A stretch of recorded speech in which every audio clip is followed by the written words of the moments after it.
Kita sedang mempelajari buku yang ke-10, seri sejarah penebusan yang ditulis oleh Pendeta Abraham Park, yang berfokus kepada kehidupan Abraham. Kehidupan Abraham. Dalam pertemuan pertama kita minggu lalu, kita telah membahas bersama-sama bahwa kehidupan Abraham, bagaimana munculnya Abraham, itu memiliki hubungan yang erat dengan pola pencatatan kitab Kejadian.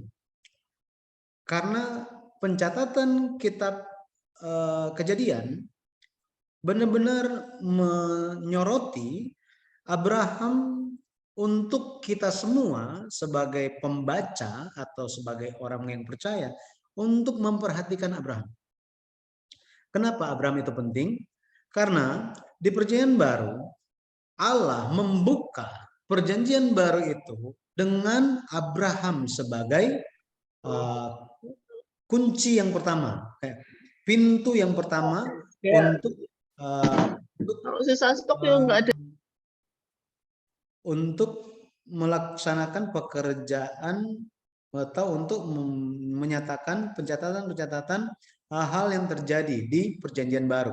Abraham menjadi gerbang pertama. Dia menjadi kunci untuk memahami Perjanjian Baru. Sehingga penting bagi kita untuk mengenal Abraham. Mengenai Abraham, setelah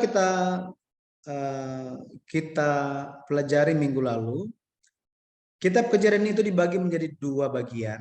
Bagian yang pertama itu ada di pasal 1 sampai 11. Bagian yang kedua itu dari Kejadian pasal 12 sampai 50. Secara khususnya mengenai Abraham, Abraham dicatat dengan teliti tentang kehidupan dia itu sejak pasal 12, kitab Kejadian pasal 12, ketika dia berusia 75 tahun. Dan dicatat segala hal yang terjadi sampai dia berusia 175 tahun. Sehingga Alkitab dengan detail menampakkan kehidupan Abraham sejak dia umur 75 sampai 175.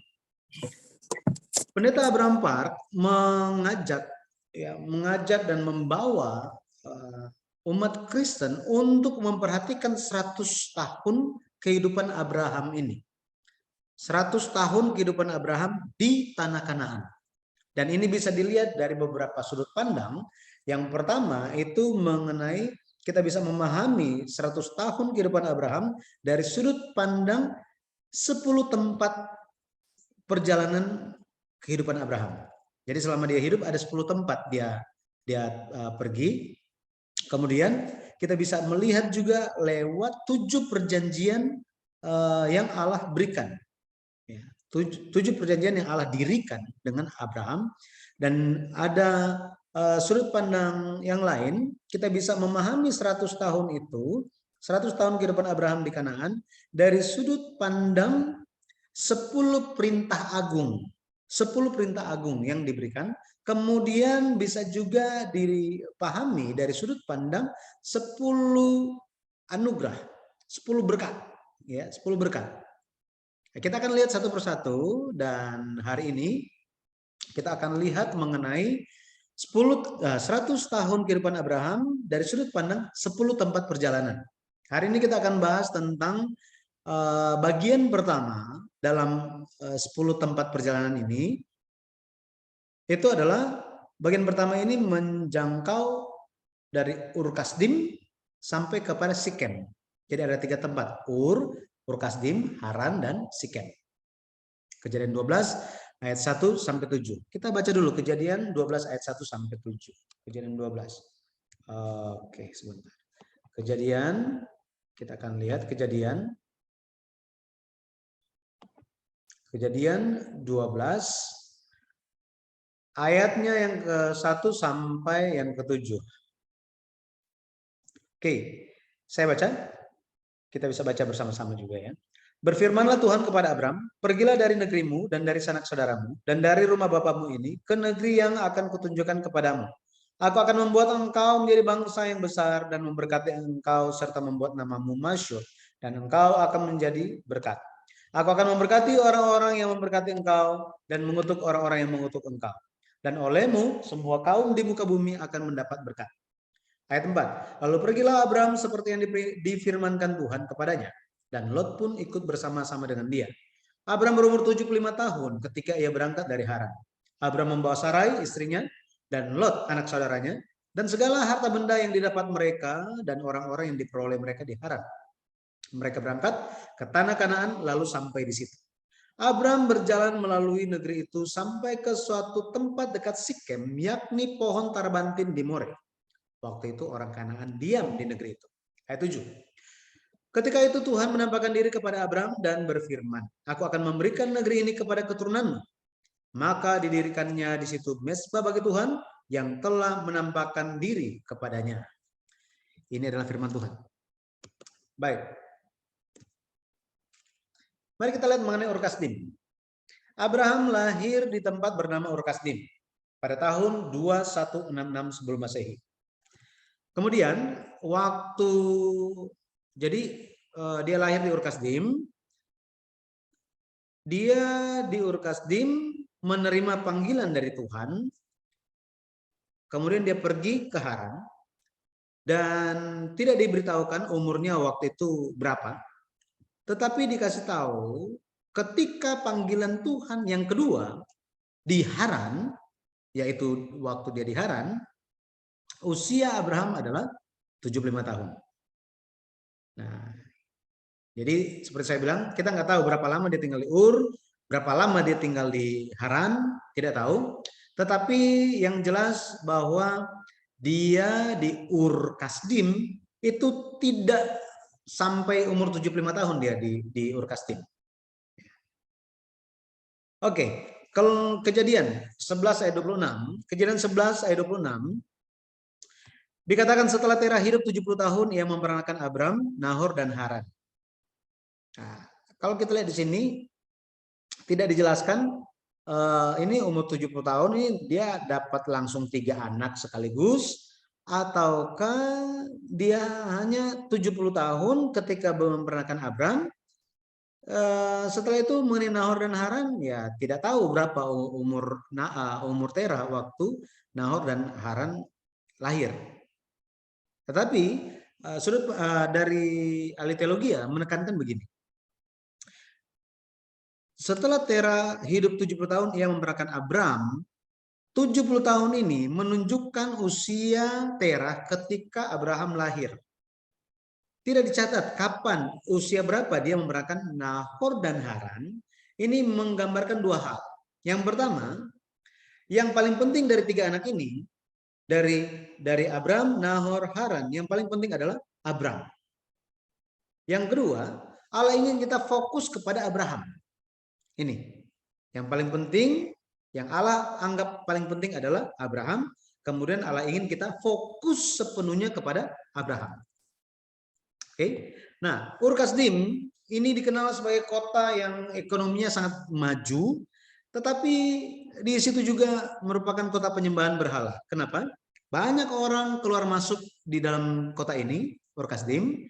Salah satunya mereka juga membawa dan keluar membawa apa? Membawa penyembahan berhala. Penyembahan berhala. Jadi di tempat yang sudah penuh dengan penyembahan berhala ini, Allah menampakkan dirinya kepada Abraham dan perintahkan Abraham, keluar dari negerimu, dari sanak saudaramu, pergilah ke tanah yang akan tunjukkan kepadamu. Oke? Yang akan kutunjukkan kepadamu. Nah,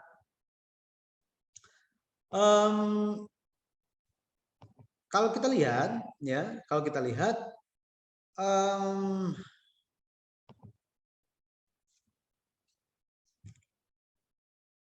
di Kisah 7 ayat 2, dikatakan Allah yang Maha Mulia menampakkan dirinya kepada Abraham. Allah yang Maha Mulia di sini bahasa Yunani adalah doksa. Doksa. Ini menunjuk kepada Allah yang sangat agung, sangat kudus, sangat mulia. Sangat mulia. Makanya kita bisa memperhatikan bahwa Allah yang demikian besar dan agung itu perintahkan kepada Abraham, segeralah pergi dari Ur Kasdim. Pergilah dari Ur Kasdim, pergi ke Kanaan. Ya, jadi suara Allah ini sangat menakutkan. Jadi dia langsung pergi. Waktu mereka pergi, itu Abraham pergi bersama dengan Terah, Sarah, dan Lot. Sepertinya istri Lot juga. Sepertinya gitu ya. Tapi ini tidak dicatat. Ini makanya sepertinya. Maka kita bisa katakan ada 5 anggota keluarga yang ikut pergi meninggalkan Ur. Jadi Abraham diperintahkan ke Kanaan, tetapi dia tidak langsung pergi ke Kanaan. Di Kejadian, di kitab Kejadian 11 ayat 31 dikatakan bahwa mereka pergi ke Kanaan, tetapi mereka tinggal di Haran. Mereka menetap di Haran. Maka mari kita lihat Haran. Oke, tempat kedua dalam kehidupan Abraham. Abraham tinggal di Haran untuk beberapa waktu dan ada tujuan. Ada tujuan. Ya. Tujuannya adalah untuk menerima pewarisan iman. Pewarisan iman. Setidaknya kalau kita hitung gitu ya, dia di Haran sekitar 5 tahun lah. Ya, sekitar 55 tahun gitu ya. Sekitar 5 tahun. Kenapa? Karena diperkirakan dia perlu ada di sana untuk waktu yang lumayan lama supaya bisa terjadi pewarisan iman ini. Supaya bisa terjadi pewarisan iman ini. Mungkin ada yang bertanya-tanya gitu ya. Loh, kok dia adalah bapak orang beriman, kok dia menerima warisan iman? Bukankah dia yang seharusnya mewariskan iman? Kok dia menerima pewarisan iman? Nah, kita perlu sadar satu hal. Ada tujuan kenapa Allah mengizinkan atau membawa Abraham untuk tinggal di Haran. Untuk tinggal di Haran. Ada suatu kehendak Allah. Ya. Di dalam peta kalau kita lihat, jadi ini adalah Ur Kasdim, Mesopotamia, ya, Ur Kasdim Mesopotamia. Ini di nomor 1 ini. Kemudian sekitar 1000 km dari Ur Kasdim itu ada satu tempat namanya Haran. Nah, kalau kita lihat warna ungu ini, ya, warna ungu ini merupakan satu wilayah yang di zaman dulu, wilayah ini dikenal sebagai wilayah dari kekuasaan kerajaan Ebla. Kerajaan Ebla.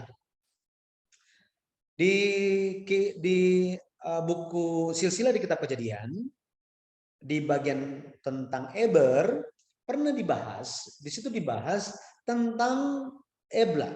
Bahwa apa? Eber, dari dalam catatan, Eber merupakan raja yang mendirikan kerajaan Ebla.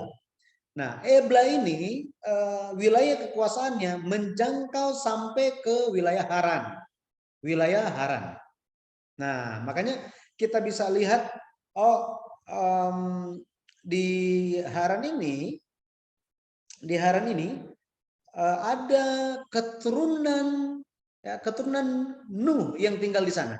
Keturunan Saleh. Nuh, ya. Kalau kita ingat lagi di pelajaran silsilah di kitab Kejadian, Nuh, Sem, Arpaksad, Sela, Eber. Ini merupakan generasi-generasi yang beriman, yang saleh. Kenapa? Karena mereka hidupnya masih panjang umur. Jika dibandingkan dengan anaknya Eber waktu itu Pelek, Pelek mati duluan dari antara 10 generasi. Dari Nuh sampai kepada Abraham, yang pertama kali mati adalah Pelek. Jadi sejak Pelek dan keturunan sesudahnya, itu umur manusia diperpendek setengah. Maka Pendeta Abraham Park di dalam bukunya menyimpulkan begini, Eber telah melakukan suatu jasa. Nanti bisa baca lagi ya mengenai Eber di buku silsilah kitab Kejadian.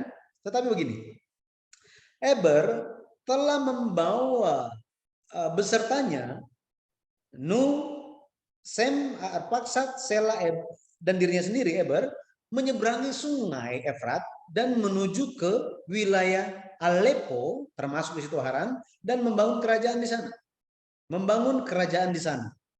Nah, itu sebabnya ketika kita baca Kejadian 12 ayat 1, Kejadian 12 ayat 1, di situ kita tahu bahwa Kejadian 12 ayat 1 merupakan panggilan Tuhan yang kedua terhadap Abraham waktu tinggal di Haran, di sini, di Haran ini.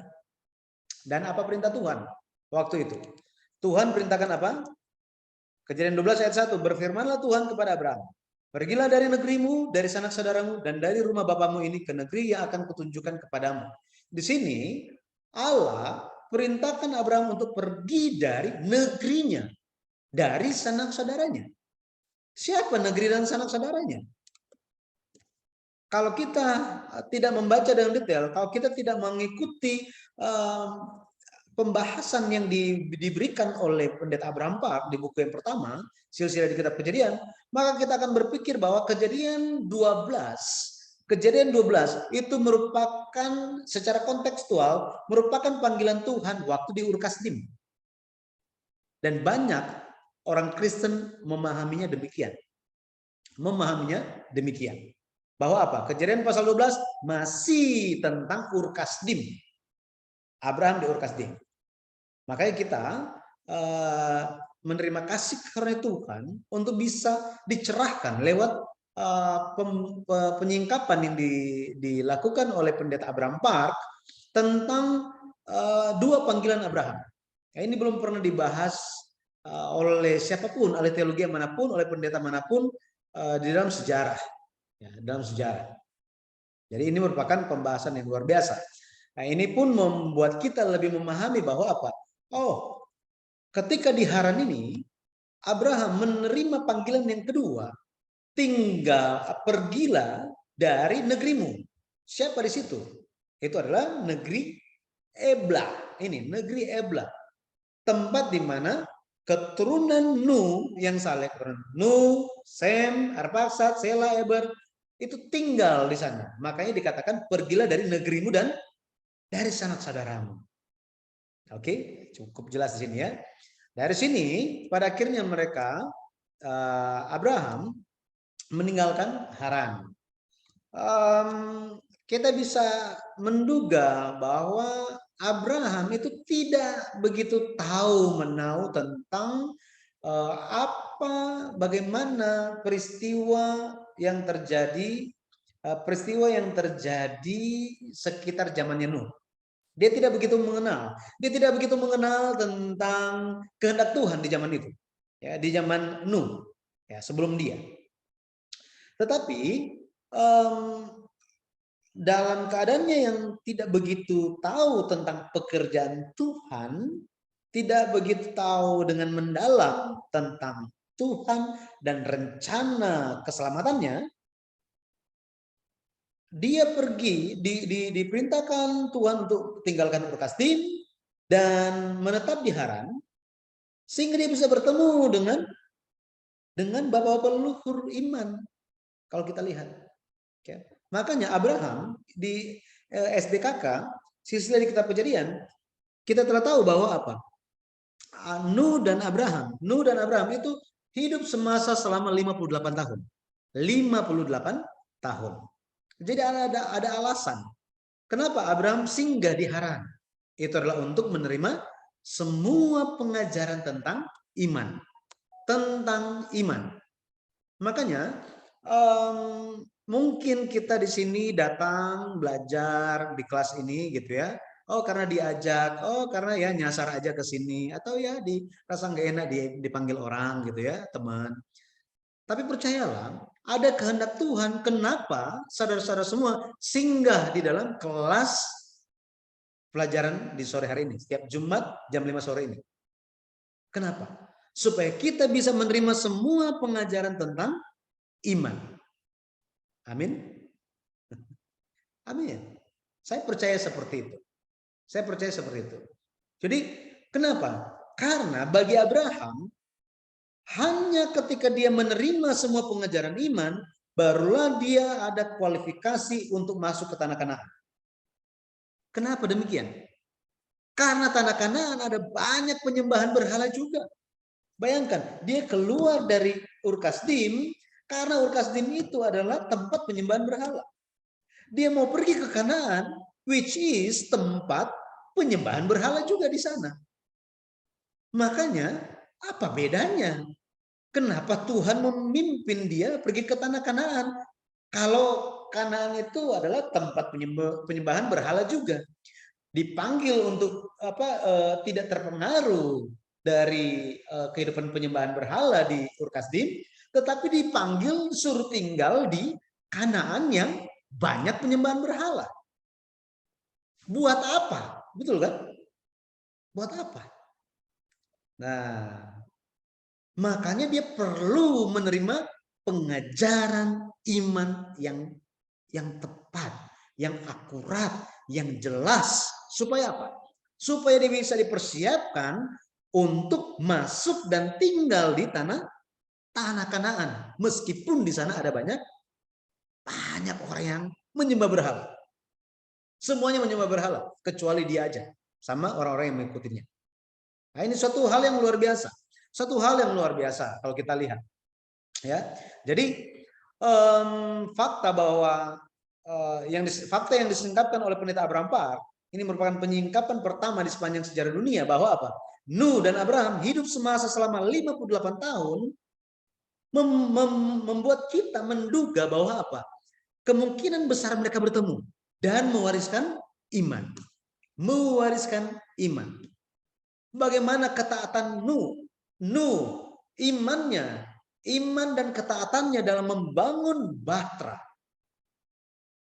Bagaimana dia diselamatkan hanya bersama dengan keluarganya yang taat, yang memiliki iman.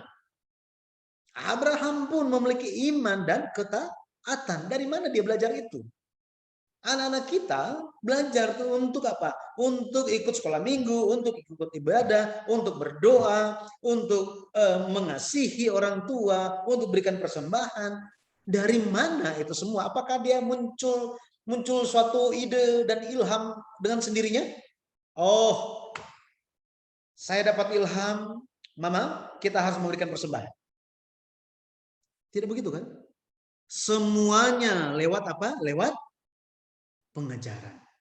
Orang tua harus mengajarkan anak-anaknya tentang iman. Gereja harus mengajarkan jemaat iman. Harus seperti itu. Ya, makanya lewat menerima semua pengajaran iman ini, Abraham bisa tahu iman Nuh yang seperti apa. Nuh memiliki iman yang seperti apa, ketaatan yang seperti apa di zaman akhir bah. Eber dan bapak-bapak leluhur iman itu memiliki iman yang seperti apa sampai-sampai mereka telah menyeberangi sungai, meninggalkan tempat pembangunan menara Babel. Dia telah mengalami, mereka semua telah mengalami pengalaman iman itu, pengalaman ketaatan itu, dan hal-hal inilah yang diwariskan kepada Abraham. Sungguh luar biasa. Sungguh luar biasa. Saya sangat bersukacita dan bersyukur memuliakan nama Tuhan karena bisa hidup di masa ketika firman Tuhan ini dijelaskan. Firman Tuhan ini dijelaskan dengan jelas oleh pendeta Abraham Park. Kenapa? Karena semua pertanyaan-pertanyaan saya di zaman dulu, semua keraguan-keraguan atau apapun yang membuat iman saya itu macet, pengenalan saya akan Tuhan itu macet, itu akhirnya apa? Diuraikan semuanya dan menjadi jelas lewat firman Tuhan. Jadi iman kita terhadap Tuhan itu akan menjadi jelas jika kita memahami firman dengan jelas. Betul ya? Ya. Abraham tidak akan bertahan jika dia tidak memahami kehendak Tuhan lewat pewarisan iman ini. Kenapa? Kenapa saya sebut seperti itu? Karena Alkitab mengatakan tidak lama setelah Abraham tiba di Kanaan, kelaparan terjadi. Bayangkan, sudah taat, kirain semuanya lancar. Betul ya? Jalan penuh berkat. Jalan dibukakan lebar-lebar. Haleluya. Tiba-tiba kesusahan terjadi.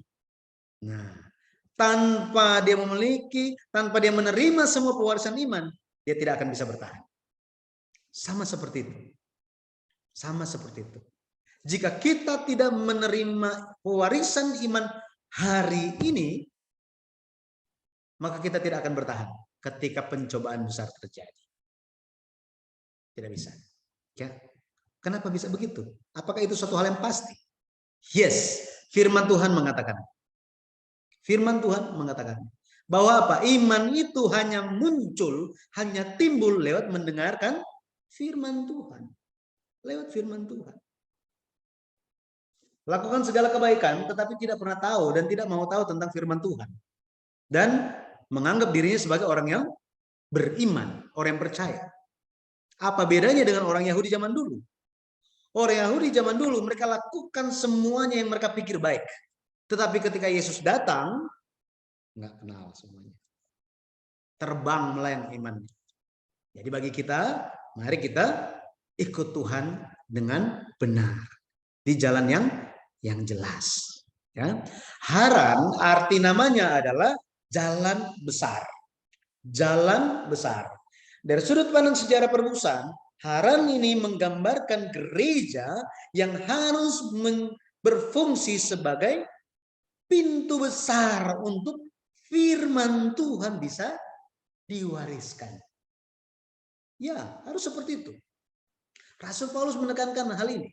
Bahwa apa? Tugas penyelenggaraan, tugas menyingkapkan firman-firman rahasia itu telah dipercayakan kepada gereja.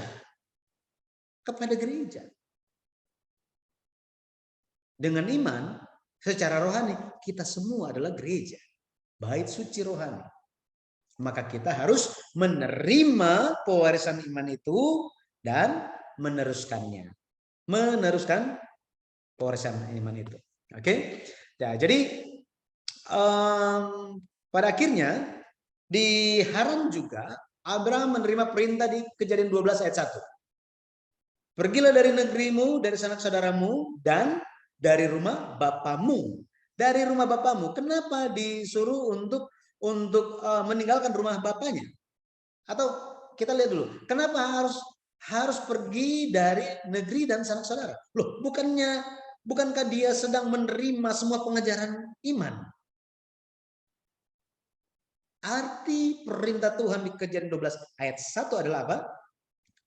Waktu latihan sudah selesai. Sekarang harus apa? Maju, genapkan kehendak Tuhan. Harus begitu. Betul ya? Ada saat-saatnya kita belajar. Tetapi ada saatnya kita harus sampaikan apa yang kita pahami. Kita harus tunjukkan itu lewat kehidupan kita. Ya, kita memang masih bergumul, masih ada banyak pikiran-pikiran sendiri gitu ya. Tetapi kita mohonkan kepada Tuhan supaya kita bisa berbuah. Lihat perkataan yang berubah, betul ya? Dulu perkataan yang nggak pernah dikontrol, sekarang mulai berkata-kata yang baik, berhikmat, betul ya? Membawa damai. Kadang-kadang lidahnya nggak mau damai kan? Harus seperti itu. Nah, jadi sudah waktunya untuk pergi. Tetapi ada tambahan. Dikatakan pergilah dari rumah bapamu. Artinya apa? Artinya dia harus meninggalkan Terah. Arti nama Terah menunda-nunda, berlambat-lambat. Jadi Terah ingin terus-menerus tinggal di Haran. Tetapi kehendak Tuhan adalah apa? Kanaan. Kanaan. Nah, makanya Kisah Para Rasul 7 ayat 4. Di situ dikatakan, ya ini dibahas juga di silsilah Kitab Kejadian, seri pertama seri sejarah perubusan. Meskipun Terah itu masih hidup, berusia 145 tahun, ya 145 tahun, masih hidup, gitu ya, masih sehat. Tetapi Rasul Diakon Stefanus berkata bahwa apa? Ketika setelah Tera ayahnya meninggal, barulah Abraham pergi meninggalkan Haran dan menetap di Kanaan. Artinya apa? Artinya Abraham harus meninggalkan Tera yang telah menjadi penghalang untuk Abraham taat kepada Allah. Hari ini pun sama. Jika ada hal-hal yang ada di dekat kita yang menghalangi untuk kita taat kepada Tuhan, itu kita harus tinggalkan. Harus tinggalkan. Baik itu pikiran pribadi kita, ya, semua hawa nafsu, hal yang seperti ini, ya, yang membuat kita berlambat-lambat. Nah, lewat ketaatan, maka kita bisa ikut di jalan ketaatan Abraham. Maka sejarah penebusan Allah itu pasti akan berjalan, ya, berjalan sempurna sesuai rencana Allah. Oke, jika ada Terah rohani dalam hati kita, mari kita singkirkan. Oke, tidak boleh ada hal-hal seperti itu. Kemudian Sikem. Di dalam pembacaan kita hari ini, Kejadian 12 ayat 1 sampai 7, dikatakan bahwa Abraham berumur 75 tahun waktu dia tiba di Sikem. Itu tahun 2091 SM. Kalau kita kembali ke dalam peta, ini lebih dari 610 km jauhnya. Coba lihat ini. Nah, ini Haran yang di atas nomor 2. Kemudian Sikem itu ada di bawah sini nomor 3. Ini yang warna merah. Sikem atau Sekem. Kalau ini ditarik garis lurus, jaraknya itu 610 km. Tapi kalau kan waktu itu kan ada jalan-jalannya kan?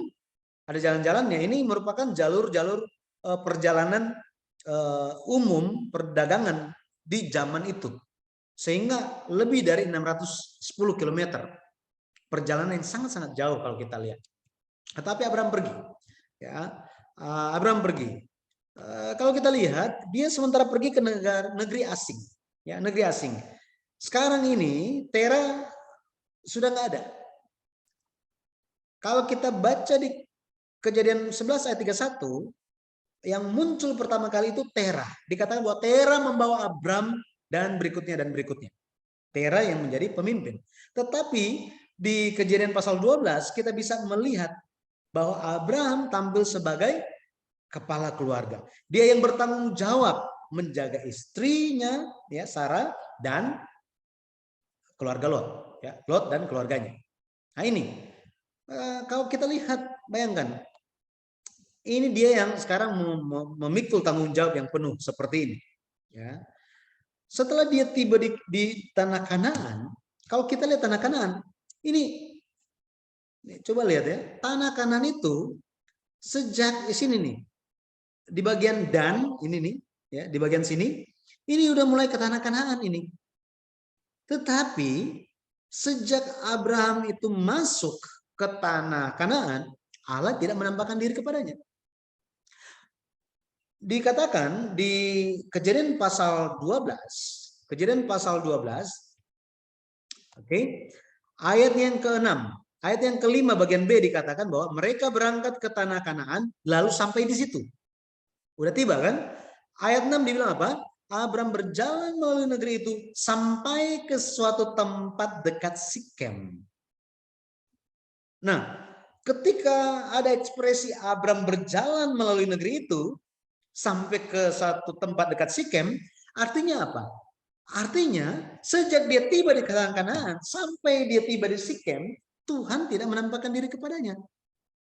Dia masuk dengan kecemasan, dengan apa ya? Aduh, gimana nih? Ini Kanaan nih tempatnya nih. Gimana ya? Gimana Tuhan? Apa yang harus saya lakukan di sini? Saya sudah tiba. Apa yang harus saya lakukan? Ya, Tuhan tolong tuntun saya. 1 hari, 2 hari lewat, 3 hari lewat, berhari-hari lewat. Ya. Makanya kalau kita lihat Abraham dia tetap taat, dia tetap jalan. Kalau kita perhatikan di Sikem, ya, di tanah Sikem, di Kejadian 12 ayat 6 dan 7, Allah menampakkan diri pertama kali kepada Abraham di Sikem, dan Allah pertama kali janjikan tanah. Nah ini, pertama kali janjikan apa? Tanah Kanaan. Aku akan memberikan tanah ini kepada keturunan. Allah janjikan juga apa? Di sini, bayangkan, Allah menjanjikan keturunanmu katanya. Dia belum punya anak. Tetapi Allah janjikan apa? Tanah ini akan menjadi milik keturunanmu. Artinya Allah pasti akan memberikan keturunan kepada Abraham. Luar biasa. Ya, luar biasa. Janji tentang tanah dan keturunan. Pertama kali diberikan di Sikem.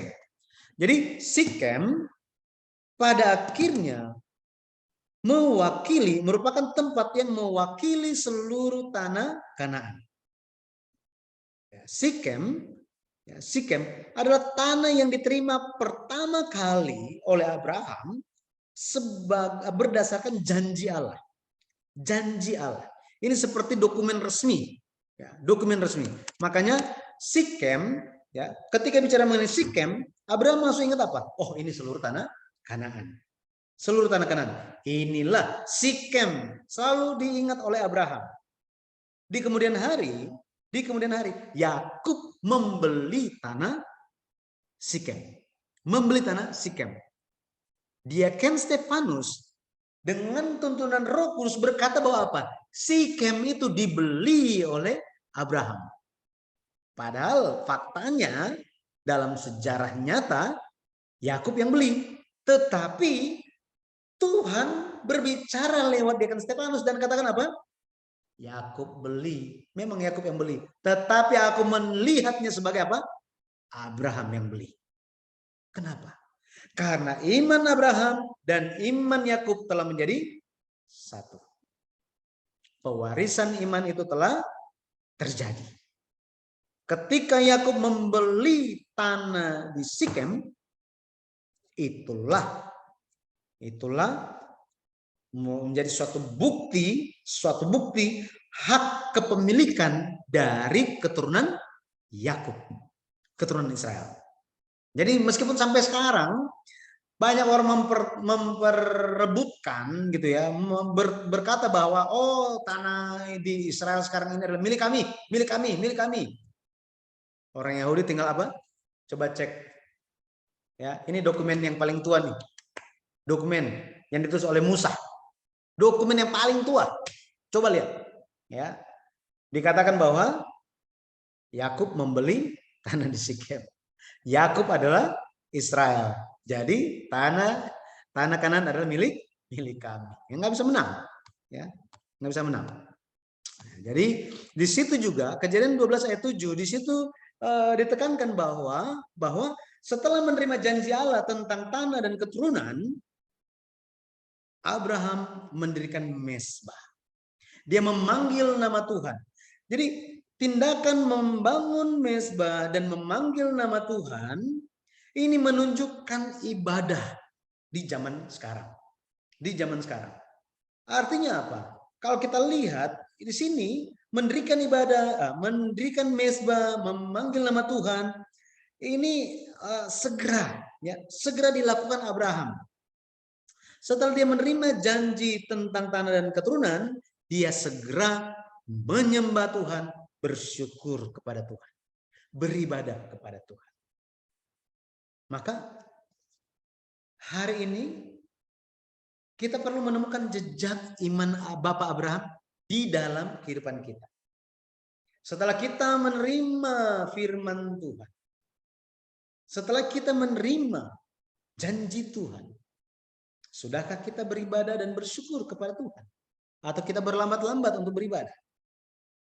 Nah, makanya pelajaran firman Tuhan ini juga mengingatkan kita dan mengajak kita semua. Mari kita mempersiapkan ibadah dengan baik. Jangan baru siapin itu hari Minggu, jangan. Kita harus mempersiapkan dengan baik. Oke? Mempersiapkan dengan baik. Siapkan anak-anak kita, siapkan seluruh anggota keluarga. Mari kita beribadah. Ya. Selagi masih ada kesehatan, tidak sakit, ada kekuatan, Mari kita datang ke gereja untuk beribadah. Datang ke gereja dan beribadah. Ya, kalau memang dalam kondisi lemah, ya sudah. Kalau ada gejala kurang sehat, ya nggak apa-apa. Tetapi jika kita masih sehat, kuat, ada kesempatan untuk beribadah, mari kita beribadah. Jangan sampai setelah COVID ini selesai, kita tidak mau lagi pergi ke gereja. Ya, saya berdoa kita selalu ada semangat. Oke. Jadi pelajarannya bagi kita, pada akhirnya mari kita memiliki iman yang segera mendirikan mezbah sama seperti Abraham. Mari kita segera bersyukur ketika kita menerima kasih karunia dari Tuhan. Khususnya menerima firman perjanjian dari Tuhan.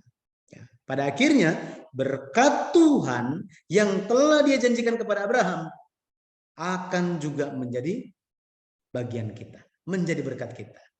Saya berdoa dalam nama Tuhan Yesus Kristus, kita senantiasa mengarahkan hati kita untuk mau ikut jejak kaki Abraham dan menerima setiap berkat yang telah disiapkan bagi kita. Di dalam nama Tuhan Yesus Kristus, maka semuanya akan terwujud dalam kehidupan kita dan keluarga. Haleluya. Amin.